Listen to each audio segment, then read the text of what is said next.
Okay.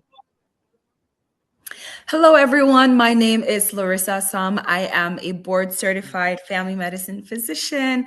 I am a public speaker, published author, entrepreneur, and I'm privileged to be the founder and CEO of Rofi, which is a platform helping women who are pregnant and postpartum prevent complications. Today, you are listening to the Rofi Collective podcast, and I am joined by an incredible physician who is literally full of wisdom. Her name is Dr. Ordessia Charran, and I'm actually going to turn it over to her to introduce herself because we spoke a little before, and I can tell you if you're listening, this is going to be good. This is going to be good. She's a mom. She's a doctor. She's an entrepreneur. So she's someone who's walked the walk and then dedicated her life to be able to help others. So she, before I say too much, let me turn it over to her because I think I'm quite excited. Go ahead, Dr. Charan. Thank you for being on today. Thank you. Hi, everyone. My name is Dr. Ordessia Charran. I'm a pulmonary medicine doctor. I'm also an intensivist, so I am board certified in critical care medicine. And before I did all of that, did internal medicine. So I am triple board certified and I do a lot of different things, but a lot of it is very connected. So I am currently based in Las Vegas. I spent many years working in the ICU, taking care of very sick patients. And over time, I became more interested in preventing people from ending up in the ICU. So trying to improve their health earlier in the process. And today I have my own concierge practice in Las Vegas, focusing on both internal medicine, so that's primary care, pulmonary, so lung diseases, and sleep medicine, just to help you optimize your health, your energy, and your longevity. So a lot about me. And I have two kids. I have two young girls. One is 3.5, and the other one is 18 months old. So I have been through it, both high risk pregnancies, insane deliveries, and just hectic postpartum courses. So talking about sleep, pregnancy, and postpartum, I am your girl, not only because I have been through it, I also know a lot about it. So I'm excited to have this conversation today. Wow. Thank you. Okay, so let's take it all the way back to the beginning. Why did you decide that medicine was what you wanted to do? Why did you decide to become a doctor? I know. This is such a great question. And I think why we go into medicine evolves as we get older. But when I was younger, I was always, so fascinated. I loved science. I was good at science, right? You got to do what you're good at. And I was also a competitive swimmer growing up. So I I was so fascinated because there were some guys that were big, beasts, very fast. And I had this colleague, this teammate who was asthmatic. So I would see him just like on the brink of death, having an asthma exacerbation before or after his races, using his inhaler. And I'm just like, wow, it is really important to be able to save someone. Like it is so important because here you have these athletes who are performing at the peak of the human existence, and then you have asthma and you need an inhaler to make you feel better. What if you didn't have that? What if you didn't know what was going on? Would the outcome have been different? So I think just seeing, I had a lot of these little experiences growing up, and that sort of pushed me into doing more science and then eventually getting into medicine because you would not believe this. I was originally an engineer. And I was like, you know what? I actually really like to work with people, like a little bit more. I can't be like at the bench doing things. And I realized I really loved interacting with people. So that, med school just seemed like the next natural thing. Amazing. That's so interesting. So you were a competitive swimmer, you are an engineer. What type of engineer? Gosh, I was a biomedical engineer, which is very, very difficult. Like, kudos to all those people. It's, very mathematically inclined people, a lot of computer science. And I was like, you know what? I'm not really a programmer. So this is not really my thing. And it's important, I think it's important to know what you're good at and what you can become good at, but you need to decide what you like in life. And I think I had one of those moments like in medical school where I was studying really late for like a pharmacology exam. And Yeah. I was like, you know what? If I'm going to be working really, really hard into the night, there's no other thing I would prefer to be doing than this. That's the confirmation. That's Yeah. the confirmation. That's how you know that you're in alignment. It doesn't mean that it's peaches and roses every single day. But even on the hard days, you know deep within you that even the hard days are worth it because you know that this is the path that you need to be on. And I always say kudos to people who are engineers because it couldn't be me. I No. admire engineers so much. Wow. But I love that you share that you're a mom, you were a competitive swimmer, you did engineering. But one of the things I'm trying to highlight is how multifaceted and multidimensional we get to be as doctors. For me, Mhm. I've done hair since I was about 8 years old, and I love it. Oh, Yeah, I'm into beauty and stuff like that.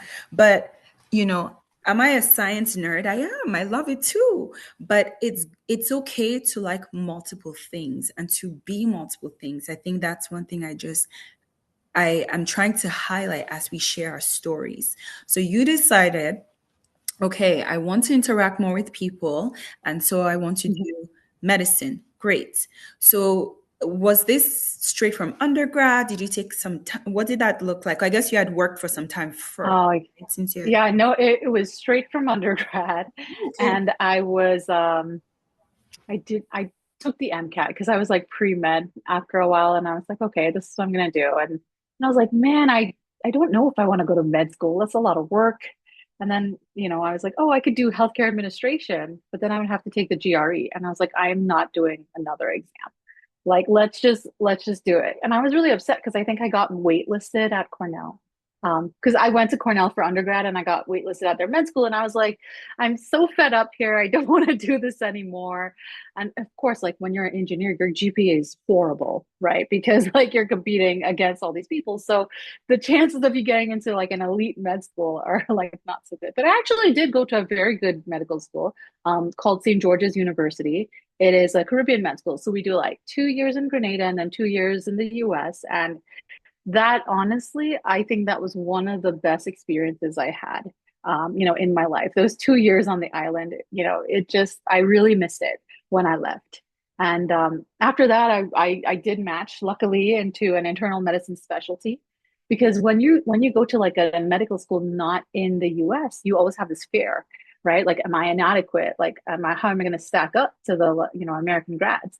And then you like work with them and you're just like, no, I have studied way more than these guys probably, so I think you're equal, if not slightly better than those guys. And, not med school doesn't make or break you. It's what you do in training. So I went to a great, internal medicine residency program.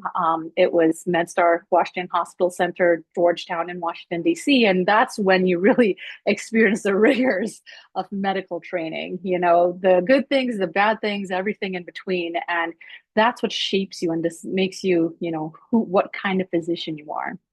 And after I did my training, I was like, so during that like residency, I loved critical care. I don't know why. I don't know if it was just like the adrenaline or the procedures, but also the people. So some good advice that I got like during my training was if you like the people in your field, if you like the research in your field, that's where you go. So for me, like things like endocrinology, I would love that lifestyle. However, the hormone pathways, it's all a lot, But then you're like, here are your lungs, or here's a critically ill patient, their heart is stopped. That I can do, that I'm good doing that. And I had an amazing experience in fellowship where at Mount Sinai, St. Luke's, Roosevelt, and Beth Israel, my program director and associate program director were both very amazing role models. They were both women. They both were having their kids during my fellowship. And it was such great role modeling for me to see that you can do it all. like, yeah, some things, you got to balance some things. You get some things win some days, other things win other days.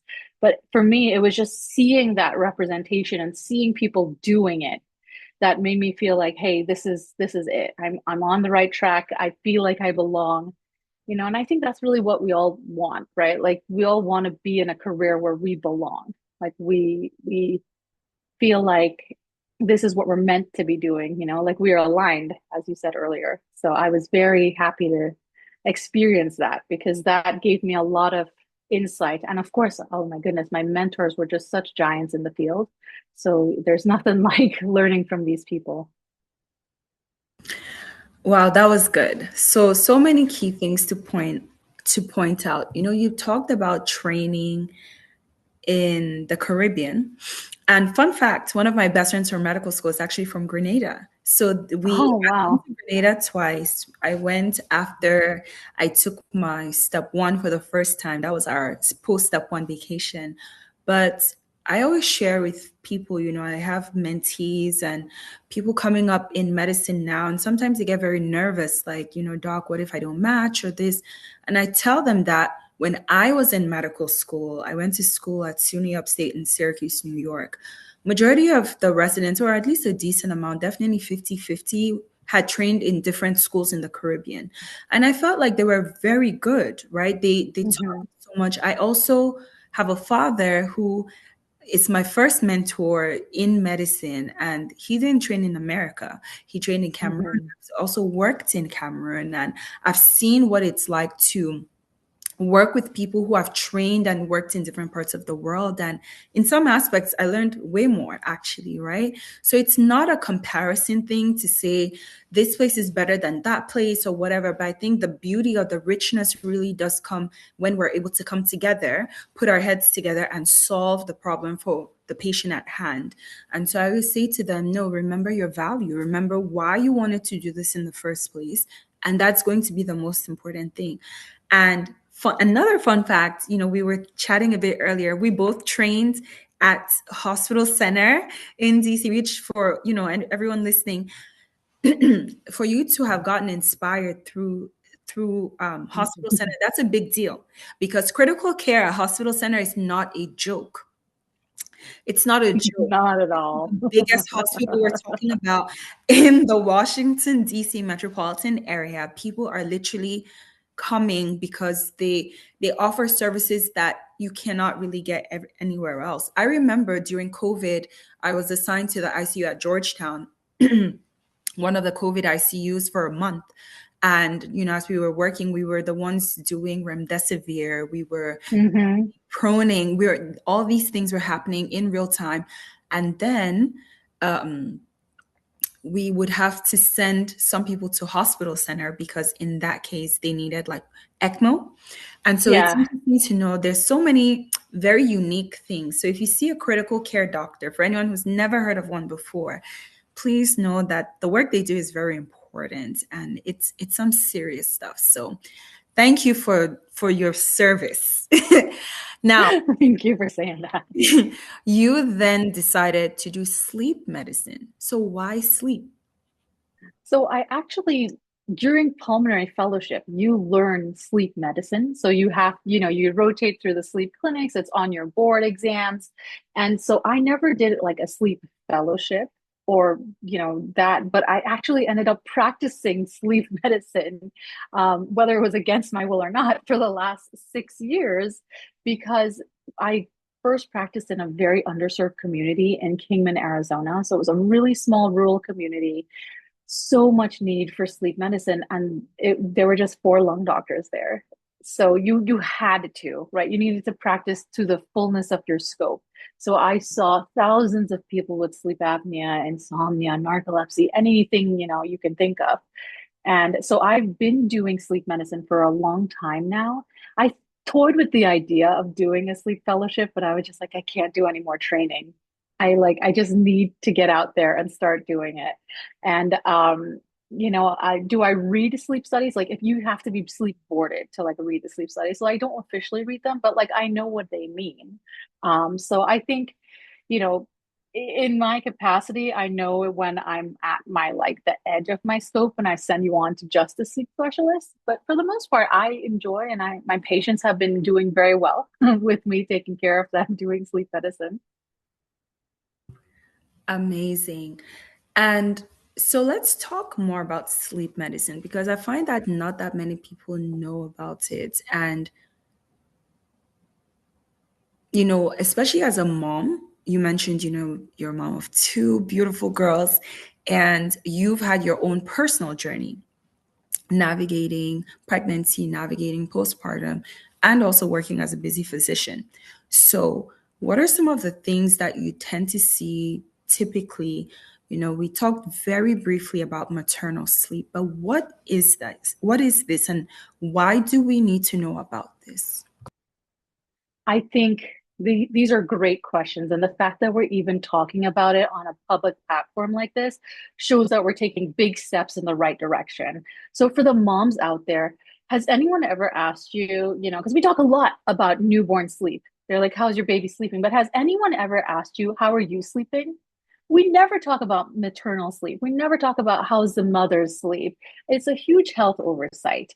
And I think sleep deprivation in mothers, especially those like early postpartum mothers, is very normalized and it's extremely minimized. And there's so much to say about chronic sleep deprivation, right? Whether you're a mom or not, let's say you're working late into the night chronically over years, you can have so many adverse health effects and people don't talk about it. I guess when I was growing up, people were just like, yeah, I slept 2 hours last night, I'm fine, but now it's just like, no, that's not okay, and it affects your metabolic health, it affects your mental health, which is a huge thing that we really downplay. You have a lot of cardiovascular risk if you are not sleeping well, and it affects your immune function. Like, I think, in many ways we've probably experienced this ourselves, but no one has made it like an official thing. So like, have you ever like not slept really well and then for travel or something, and then you're suddenly like, oh gosh, I think I'm getting sick, or like, man, I feel so anxious right now, or something that like normally would not bother you just sends you off, right? You are tired, right? Like you are sleep deprived. That is what's happening. Like, I have been so tired sometimes that, like, if, for example, something just very trivial, like if my closet is messy, I would just like break down. I remember, especially like postpartum, I think maybe like a week or two postpartum with the first kid, my dad had come and he was like, oh, let me like rearrange your dresses and whatnot. And I was hysterical. Like, I was just not okay. I was like, these colors don't match. These can't be next to each other. They're different types of dresses, completely unhinged, right? But I'm exhausted because I'm not sleeping well. Because normally I'm a pretty like even keel kind of person, right? But these things, a lot of people are just like, yo, that's just, mom rage or like mom being mom. But your mom is exhausted. She is tired. She is sleep deprived. That's not who she is, right? It's not like a personality trait. A lot of people, they're so used to being tired that it's like their whole personality. They're like dependent on caffeine just to get through the day. They fall asleep in the middle of the day and they're like, oh, it's fine, I'm fine. You're never functioning at your peak health because sleep, it's such like a mysterious black box sometimes, because you sleep and you don't really know what happens when you sleep because you're gone, unless you're waking up throughout the night or having nightmares. But most of the time, you get into, if you're healthy, you get into good deep sleep, which is very restorative, not just for your body, but for your mind. Dare I say, even your soul, because it affects all your emotions, especially as women, right? I think, men, they also have this, but women, it affects so much more, and especially postpartum women. So, I'm sure you've talked a lot about pregnancy and postpartum here, but during pregnancy, our hormone levels rise, and then we have the birth, and precipitously, our progesterone and estrogen drop. Progesterone is a respiratory stimulant, right? It like makes us want to breathe, and suddenly it's going away, and your estrogen is going away, and that helps maintain your circadian rhythm. And suddenly you have this small human who is crying all night and needs to be taken care of, and needs to be fed, needs to be changed, and needs to be held. And you are suddenly now turning on the light in the night when you normally probably wouldn't turn on the light at 2 a.m. You are probably waking up to pump or waking up to feed. And then you're doom scrolling on your phone and getting all this like artificial light. So you are doing things that are unnatural as a mom. Plus, you are in this hyper vigilant state. You can hear the drop of a pin. You can hear the baby cry or cough in the next room. And sometimes the men, the partners, they don't hear it because they haven't gone through the physiology that you have. And it's so different because your cortisol level is like peak all night long. Like I have moms that are like I have met so many moms that are just so hyper vigilant. They are like on it. They know how many times the baby has like how many times they've woken up, how many ounces they have drank, how many diapers they've changed. And that's like that hyper vigilance of like postpartum. And then there's a mom, they're just like, listen, the kid's alive. They're alive. I'm doing it. I'm doing good.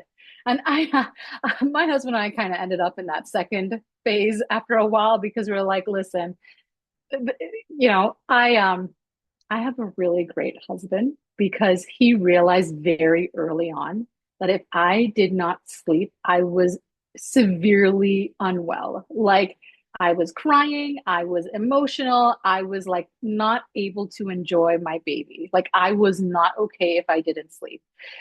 So he started doing the night shift and he has ever since. And I mean, yeah, I would wake up and help sometimes, but like I'm not the night person. And I would wake up in the morning and here's the story. My picture this. The husband's in the armchair. There's like it's like a frat party. There's bottles on the floor. There's milk stains everywhere. Baby's in his arms, sweaty, milk stained, and he's just like, what? And I'm like, what's been go? Oh, ew, I'll take that now, and I'll go take care of it. But like that sacrifice that my husband has made to like take care of a baby who will not sleep in her crib and wakes up every hour, every 2 hours for milk. Like, it seems funny now, but while we were going through it, it was so not because like I'm one of those people like I can't nap in the day unless I'm very unwell. Like if there's sun, I'm not sleeping. And but luckily my husband can. He just sleeps like this. So we would take shifts. So I would take the early shift. I'd take the baby away, and then he would sleep. And then he would take the baby in the night so I could sleep. And it's just that it's very hard to have be a high functioning physician if you're not sleeping. And just it's so normal. And I think, and even my husband was saying this, like, we don't realize what moms go through. And then they show up to work and you're like, hey, why didn't you do this report? Did you remember that email? Like, girl, I don't even know how did I get my shoes on today? Like, I do not know how I got dressed and out of the door today. I have no idea what you're talking about. And I think we need to have so much more compassion for postpartum moms. And like, we're both professionals, right? Like, but I never had that understanding, that deep understanding that being postpartum is probably the hardest thing you will ever do. Like as a woman, like it is just the most like physiologically brutal time of your life. And people are just like, how's a new baby? Did you have like a good vacation? Like, what? Like, I don't even know. So I'm really happy that we're talking a little bit about this right now because we talk about newborn sleep and we never talk about the mother's sleep. And it's a massive health oversight because people want to screen you for postpartum depression. They're like, are you okay? But they never say, are you sleeping well? What can you do to sleep better? And like, whose job is it? Oh my goodness. This is one small tangent when I was postpartum, and I'm a physician, please, like, oh my God, I'm a physician. I have a million doctor friends. I felt so abandoned postpartum, like completely abandoned. Like I didn't know what was happening to me. I didn't know who to reach out to. You call the OB, they're like, go to the ER. I'm like, what? Like, so I would call my OB friends and be like, help me. Like, I don't know what's happening to me. Like, I am sweating. I'm like cold. I don't know. Like my everything is hurting me. Is my like scar okay? Why am I still bleeding? Like what is happening to me? And I feel like I'm a doctor. Like I did OB in med school. I did a rotation, right? And so can you imagine people without medical training and how terrified and alone they must feel during this journey? And I'm so thrilled that you have a platform where you are making sure we at least start educating moms about this, because who's going to tell us? The pediatrician, the OB we see in 6 weeks, and then never again. The PCP who's like, "Oh no, you're postpartum. I can't do anything about that." Like, you're like, who's going to do it? Dr. Charan, I am just, oh my goodness. Wow. That was so rich. I really think that you sharing from life as a doctor, life as a high functioning woman, life as a mom of two, and as a wife, um, you are literally setting women free right now. Literally. I think you're letting women know it's okay. As I love that you explained what happens with the hormone surges, the peaks of the estrogen and the progesterone, birth happens, and then literally you have this dip. That dip, it causes so many issues. We can talk about it from the lens of hair. I mean, there's so many ways to, right? There's so many ways this conversation can go, but you're spot on. Sleep is not often addressed, but this is one of the biggest issues.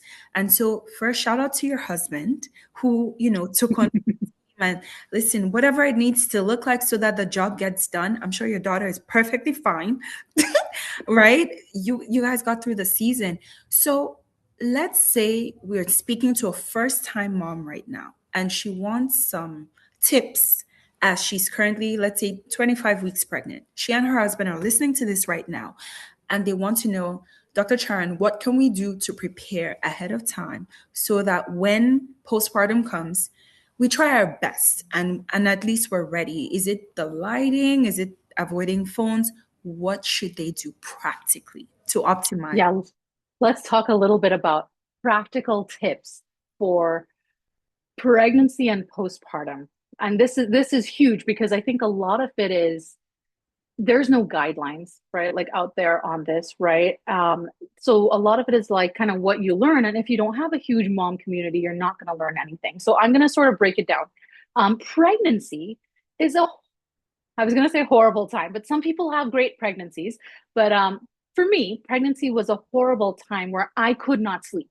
So I was going into postpartum sleep deprived. I had horrible reflux. I was waking up all night long. I could not get comfortable in bed.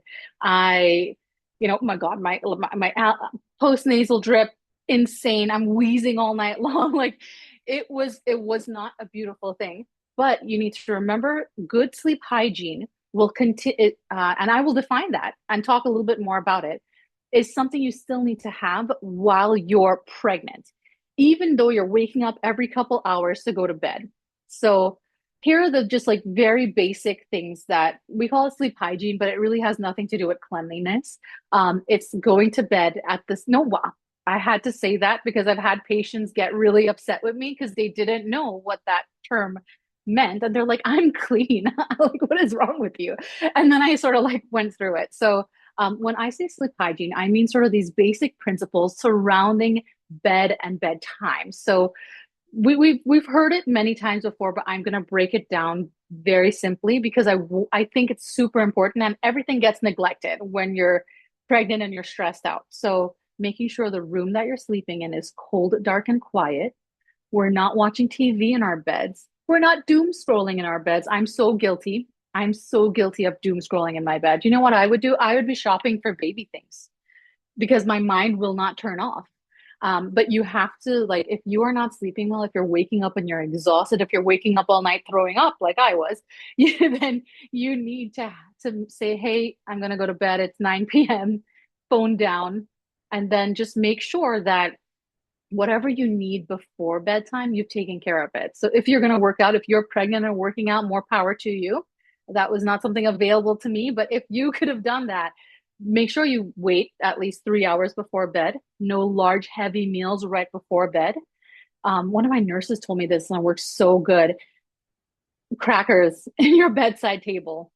So that if you wake up and you're like, "Oh my God, I'm hungry, I don't feel so good," you can eat something so you're not like throwing up in bed, but you need to try to maximize your time sleeping.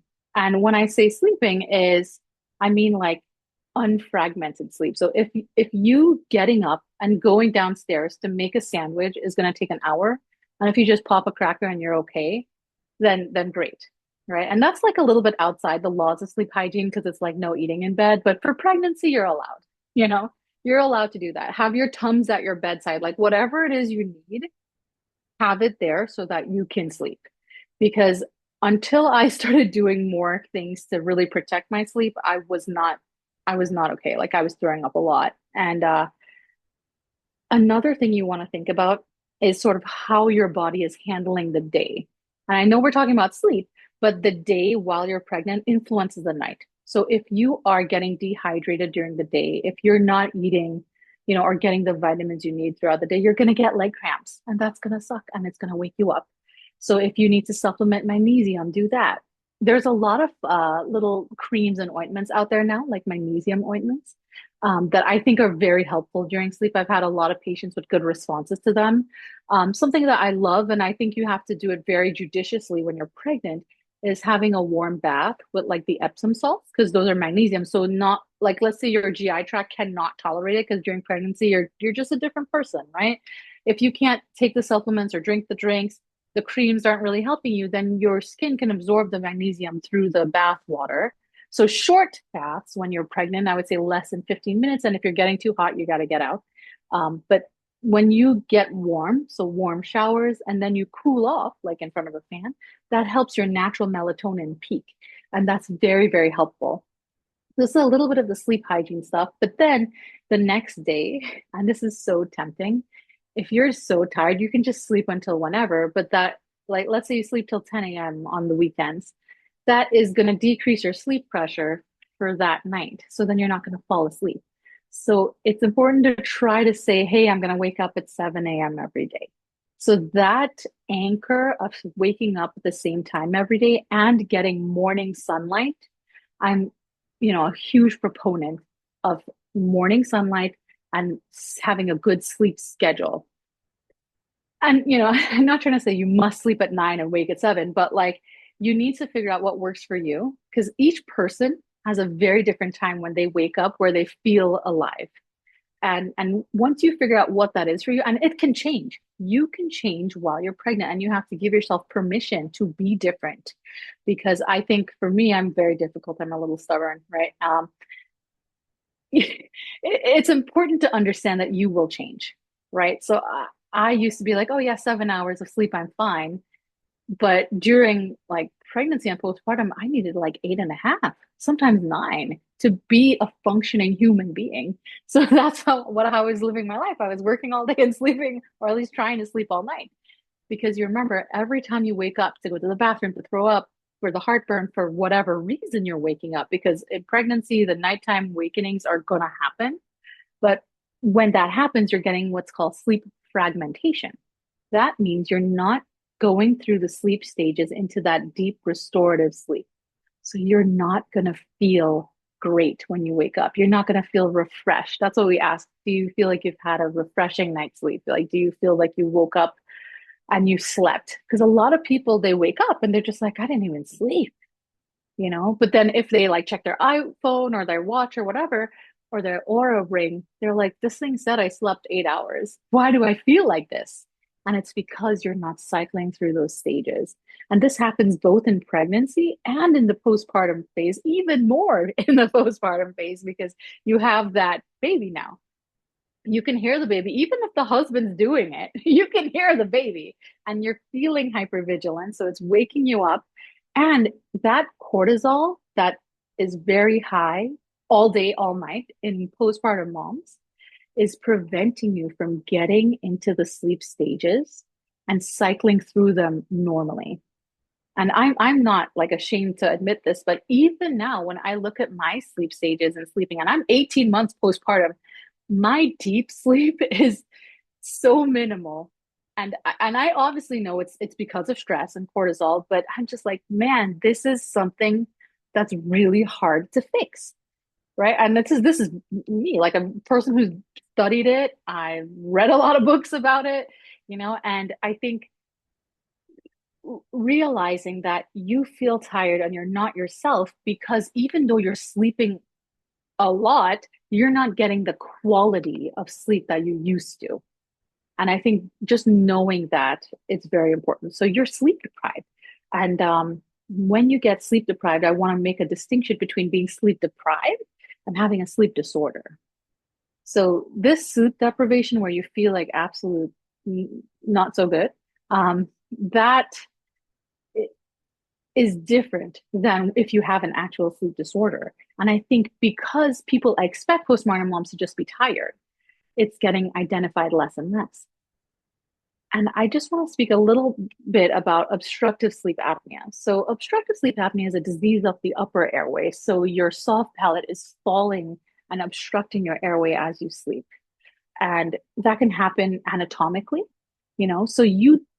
So, there's a myth that I think that everyone who has sleep apnea is like an obese person, right? But that's not true. I love telling my patients, and I don't know if I'm allowed to swear, but I also say like skinny bitches have sleep apnea too. So, because they're just like, man, if I lost weight, then I would not have sleep apnea. But that's not true. Like people who are normal weight or underweight can have the anatomy of their upper airway where they still have sleep apnea. It can be mild, moderate, or severe. So think about in pregnancy, right? Yes, you have some weight gain during pregnancy, but what you really have is a lot of swelling of the soft tissues. So a lot of women, when they're pregnant, they're like, "Oh, I'm so stuffy. I have so much postnasal drip." Like that swelling can cause obstruction of your airway while you're sleeping. So you can say you are a person who never snored, you can start snoring during pregnancy. And your husband's like, "What's happening to you? You never snored." And I think a lot of that is because of that swelling of the soft tissue. Can you get treated for sleep apnea during this time? Maybe if your oxygen is really dropping during the night. But most people say, oh, let's just check on you postpartum. And I think that's fair for most people. But if you are really not feeling well, I think it's important to get evaluated and not let, this is very hard to say, you know yourself better than any physician. So you need to advocate for yourself. And if you can't, you should bring a partner or someone else to help advocate for you. So that way people can take you seriously. And I hate to say that because you would think, you go to the doctor's office, they are taking you seriously, but that does not always happen. So if you go to your OB and you're just like, I'm tired. She was like, yep, you're gonna be tired during pregnancy, that's how life works, right? But then if you took your partner and he or she goes, she's not sleeping, like she is up all night long, she's miserable, she's throwing up, that changes the narrative a lot because now you have someone advocating for you. And I'm a huge proponent of advocacy in healthcare. I usually on my different platforms, I talk about it in the ICU because that's like a very high level. But in pregnancy, I think it's hugely important to have someone else there who can also emphasize your symptoms because normal OBs are very busy and it takes one special to stop and listen. And there are some, medications that you can take during pregnancy to help you sleep. And I think it's very important to like chat with the OBs about them, but they're not going to recommend those to you unless you or someone advocates for it yourself. So I think, people assume that poor sleep is just a part of motherhood, but sometimes it's a very treatable medical condition.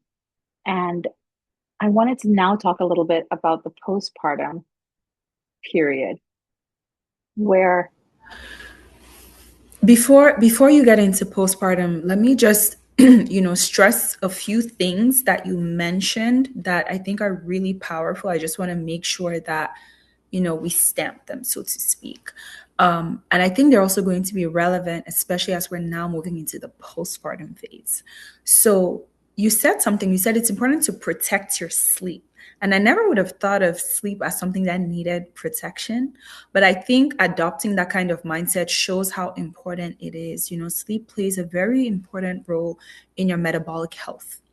And it's important because pregnancy, what happens is there's a surge in all kinds of inflammatory markers. For good reason, they have to prepare the body for this baby that you're carrying, which is a blessing, and this is a gift, right? But the reality is physiologically there's so much happening on a cellular level in your body. So it's beyond just saying sleep for the sake of it. Sleep because you're weak. Some people feel like if they sleep too much, it means they're weak. They feel like it means that they're not good moms, actually. And they feel like they're failing. They're failing their children, or they're failing their husbands, or they're failing the norm that they're supposed to live up to. So, as we transition to talking about postpartum, you know, you've mentioned a lot of really great things. The timing of your sleep, having a very strict routine, not just at nighttime, but also in the morning, the importance of a morning routine, waking up at a set time. As we transition to talk about postpartum, I'm just curious, are naps helpful? What if some people maybe are able to stay up during the night? Are naps okay? Will they be able to, can some people attain that good deep sleep, REM sleep, you know, even during the day? What are your thoughts on that? And then you can take us through postpartum and even what you recommend. Absolutely. Naps are more than okay. They are so beneficial if you can nap properly, right? So that's the trick.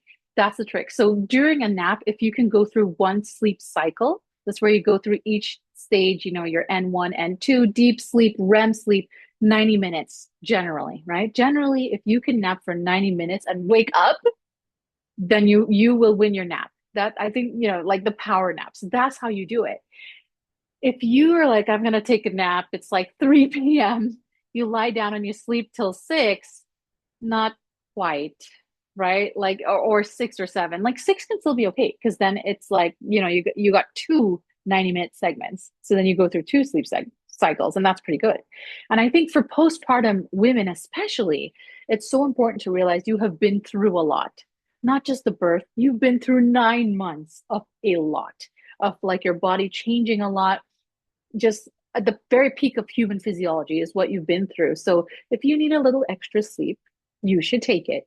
So, you know, and I used to think there was something wrong with me too, because like I said, I'm not a napper, right?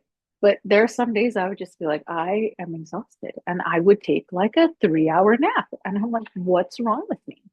And what's wrong is your body is recovering, right? Like a marathon runner doesn't just run a marathon and then just head back to train.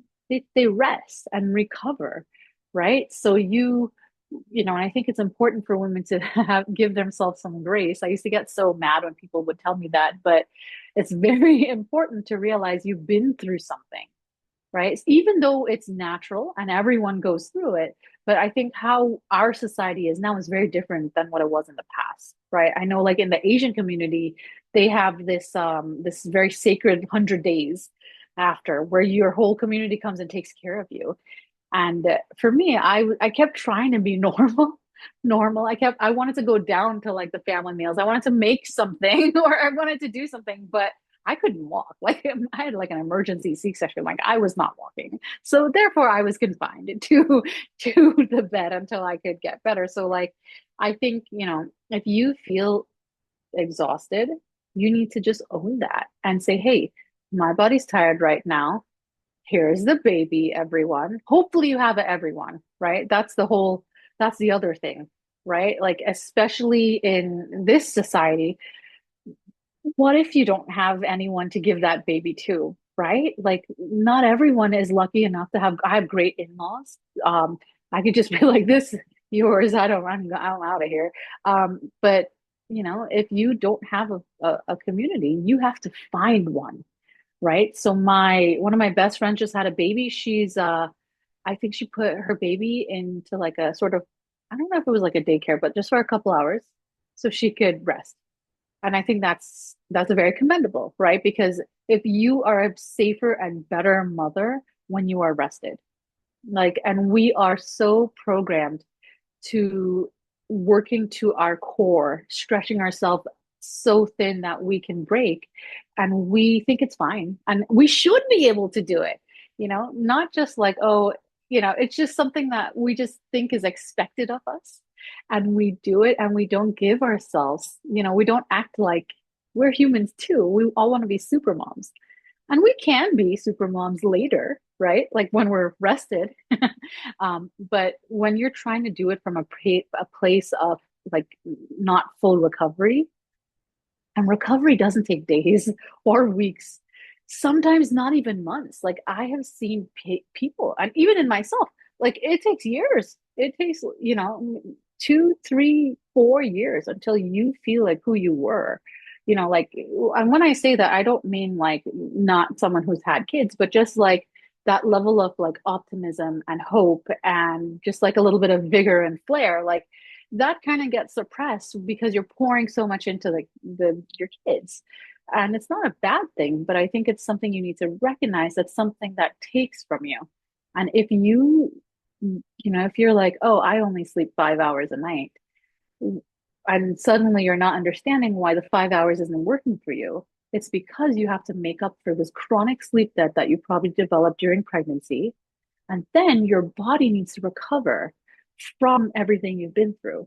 So it's a lot of different things. And you're doing that, you remember, you are doing that while not getting the sleep quality you're used to.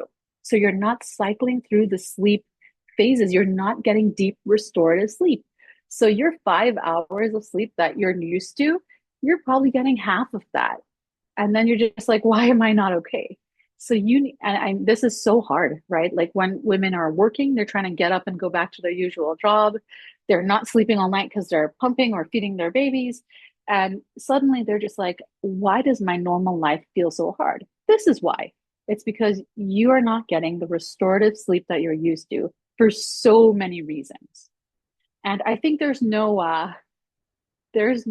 right answer and in how you do this, but I can definitely give some small suggestions, right? And everyone, you have to figure out what is going to work for you and your family. So mine was throwing my husband to the wolves. He volunteered. He volunteered. Okay. So he volunteered to do the nights. And you have to decide kind of like what how you want to break up the night, right? So like I'm a morning person normally. So I could take the kid at 5 a.m. and I'm okay, right? But he's a night person, so it worked better for him because he could sleep later into the night. And then something we learned painfully is you have to figure out your lighting situation, right? Both for you and the kid.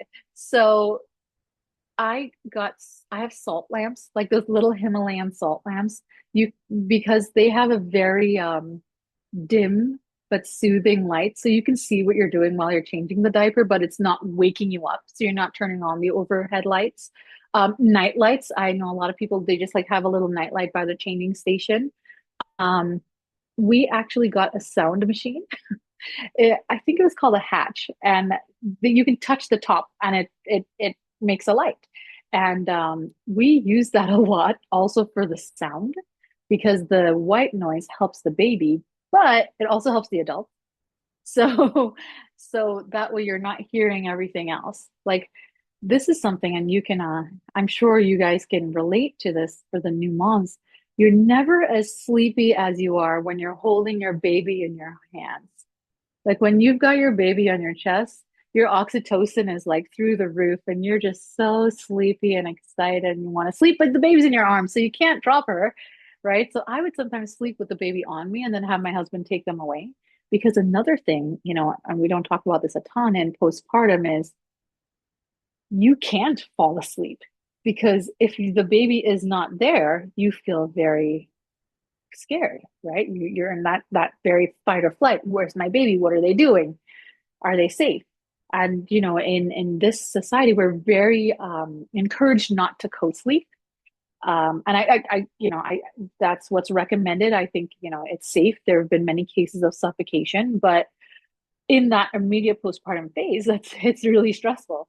So having a cot that you can see through next to your bed helps you fall asleep. And then another thing that I sometimes uh, maybe recommend is if you are feeling very like detached, if your baby's in another room and you want to take a nap, you can have one of their toys with you because it sort of smells like them and you just kind of feel a little bit more comforted by that. I don't recommend keeping the baby monitor with you because I would do that a lot. And I know a lot of moms do that, is they're like, I'm going to take a nap or I'm going to settle down for the night. And I have the baby monitor so I can check it every 5 minutes. The littlest peep wakes me up. And I think that, you need to try as best as you can to protect at least a good 3 to 4 hours of sleep. And then you need to shift. You and your partner need to shift. And if you can't, if you are on your own, raising a baby on your own, the next thing to consider is whether there's someone who can be a night nurse for you. We toyed with that idea a lot, but one, it's not always within reach for everyone. So hiring someone is not always within reach. But the second reason is that it is so frustrating to have a crying baby who will not go down. So my husband just never trusted anyone because he's like, this is my kid, and I'm so angry right now.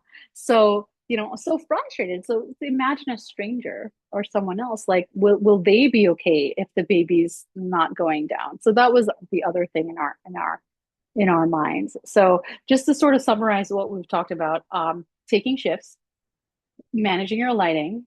Of course, like the doom scrolling is part of the managing your lighting. And if you have to do it, you have to do it, right? Because I used to have to wake up in the middle of the night to pump if the baby was asleep, and I hated pumping, so I needed that like distraction. So I needed to be able to like scroll, and I knew it was gonna like affect my sleep, but you have to decide, right? Like what thing do you need or not, and then thinking about and remembering all the stuff from pregnancy. So if you needed like a pillow spray or a soothing balm or a sleepy tea, you can try these things. And these are the things you can do at home. And then remember, if you cannot fall asleep, do you have insomnia? If you keep waking up all night, do you have restless leg syndrome? Do you have sleep apnea? So don't normalize something that our society normalizes, right? So if you are devastated about your inability to fall asleep or your just lack of restorative sleep, it may not be that a classic sleep deprivation. Maybe pregnancy revealed something more. So maybe you do have another thing that we need to worry about. And that's when I would say try all the easy things. Easy, they're not easy. Sleep hygiene is really hard, but like try those things, but don't end there, right? Like if you go to your doctor and they're like, try some valerian tea, and that's the end of your consultation, then you need to go get a second opinion, right? Like it's not always just stress, and stress is a huge thing. Like absolutely deep breathing exercises, yoga, meditation, like all of these are great things, and they're all part of like the cognitive behavioral stuff that you do for insomnia. But you must make sure it's not an organic sleep disorder because there's only so much tea that's going to help. you know um Yeah, this was good. This was good. Very practical.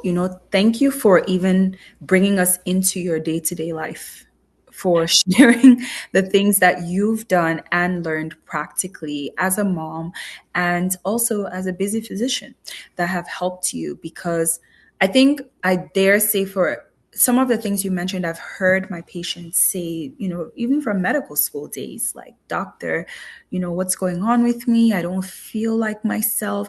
As simple as that. It could be, yeah, it's to be expected almost because you're sleep deprived. And as women, the reality is we evolve. Someone once told me, a woman told me that she's not the same person. She hasn't been the same person who she was from before she was pregnant to when she was pregnant 3 times, and even to who she was after having her baby each time. And so essentially, she has embraced the journey of evolving. And I think it's okay as women to do that, because the reality is that is part of the journey through life. It's going to happen. But I believe, Dr. Charan, you have literally shed so much light on sleep. I think I dare say for many women, pregnant or not, postpartum or not, are very sleep deprived, to be honest. And as you listen to this, if you find that, there are some things, doom scrolling, the lighting in your room, not having a set evening routine or morning routine that are practical and you can implement, please do so. But then you mentioned something important as well. If you're noticing, I've tried the sleep hygiene recommendations, but this is still persisting, also know that there is this world of medicine called sleep medicine, and you can get evaluated to make sure. You said something powerful. Sometimes pregnancy uncovers things that were there, but we did not know. And so it's possible that that could also have happened. So know that there are practical things to do, but there's also medical help that you can have access to. So as we wrap up today, because let me also say this about Dr. Charan, she's doing this interview for us, and I just love the passion you have, by the way, for this. She's coming off a long ICU call. I mean, talk about dedication to the work. Literally. Thank you. Thank you. Can you tell us maybe a few parting words that you want to kind of leave with every single woman who has listened in today? Yes, I would love to give you some things that I hope I want to make it short and sweet so that you can remember this. Sleep is not a luxury, it's a biologic requirement. So if you are sleeping more than you're used to, if you're napping and you've never napped before, you're not lazy, you're not fulfilling your maternal duties. You are doing what your body needs to take care of you and your kids. And a few things, just like in general, fatigue is not a diagnosis, that's a symptom. So always have to go deeper, right? And you need to find a doctor who, is going to collaborate with you and not gaslight you. You remember, like symptoms present differently in women than in men. So men who have sleep apnea, the classic thing is a snoring guy who's gurgling and gasping in his sleep. But women, we get headaches, brain fog, we get irritability, anxious, depressed. You have to look for these things. You have to think about these things and you have to advocate for yourself. A lot of moms normalize symptoms that are actually treatable. So please don't forget that. And my last thing, if you wake up exhausted every single day, that is not normal. Can you become exhausted as your day goes on? Yes. But when you do wake up, you should feel some sort of relief, some sort of refreshment that you had a rest. It may not be as much rest as you need, right? Because, like, in reality, we're all very busy people and our lives are not, built to protect sleep. But if you are exhausted just every single day you wake up, that is not normal. Don't normalize it and get it checked out, you know? Amazing, amazing, amazing. If it was left to me, I would keep Dr. Charan on all night and literally just continue to pull, but I want to be respectful of your time. Thank you so much. This has been incredible. Please let us know how anyone, especially if they're in the Las Vegas area, can connect with you. Tell us about the work you're doing, where they can find you, how they can meet you digitally, in person, all the things. Oh, sure. So I'm online on Instagram at OCharronMD, and I share videos every so often, usually daily, about different things in pulmonary, critical care, and sleep medicine. Um, I also have a website. It's called charronmedical.com, and you can find information about my practice there. So I work in the hospital in the ICU as well for fun, but also because like it's, I just can't leave that critical care aspect of my training. And but I also have my own concierge practice. So that means that I am not insurance based. So I spend as much time as needed. So my visits can be an hour long, an hour and a half long, depending on what's going on. And the reason I did that was because for the last 6 years, when I practiced in a different setting, the visits had to be fast, right? You've got 30 patients a day. How are you going to see everyone, right? 7, 15 minutes. And I felt like pulmonary, meaning lung disease and sleep, is a very complex thing. So, they'd be like, oh, you're just seeing a sleep apnea patient. That's a 5, 10 minute visit.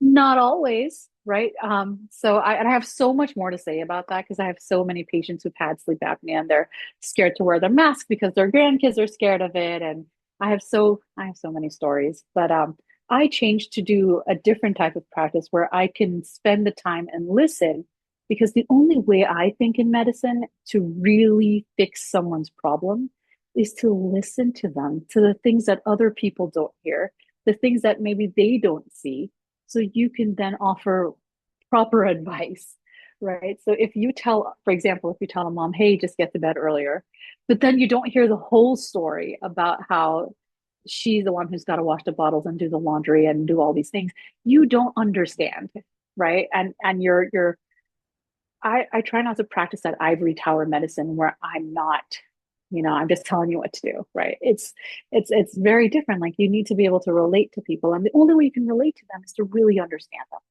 and develop that longitudinal relationship. So that model I've developed is sort of like a membership model. So um, you belong to my practice and you can text me anytime. You get like unlimited text, telehealth sort of things and extended visits, however much you need.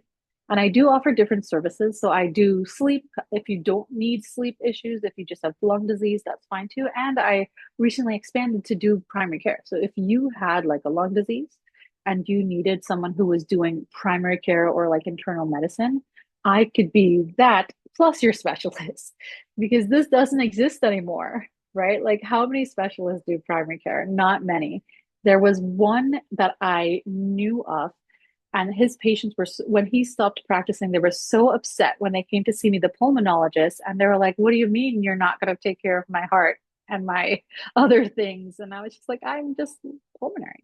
And then I realized, as I sort of moved on, I was like, I don't have to limit myself in what I do. Like I did my specialty training, but I still have my whole massive internal medicine background. So there's no reason not to. So, and then I do critical care, which is also internal medicine on steroids. So it's not like I've not seen someone with diabetes in years. I do it every day. So I know I'm very unique in having this type of practice, and I am accepting patients if people are interested, and you can reach out to me through my website or my Instagram, and I'm happy to talk more if you guys ever wish to have me back. I have so much to say. It's Amazing, amazing. Thank you so much. Thank you. Wow. It's true. I mean, I don't know that I've ever heard of a specialist who, would recognize that need and also decide, you know what, I'm actually going to also provide the primary care services because you recognize, you see the need there. So thank you for all you're doing. Again, if you're in the Las Vegas area, please be sure to connect to Dr. Charan. I know that you're bound to have learned at least three things from today's session. So if you're listening on YouTube, on Instagram, on podcast platforms, literally wherever you're listening, make sure you leave a comment. First, tell her thank you, and then also share what you learned. But thank you again. Thank you, thank you, thank you so much for being on tonight. This was so rich. I'm so grateful. I think this was very, very valuable. Thank you, Dr. Charan. Thank you for having me. I really appreciate it, Dr. Assam. My pleasure.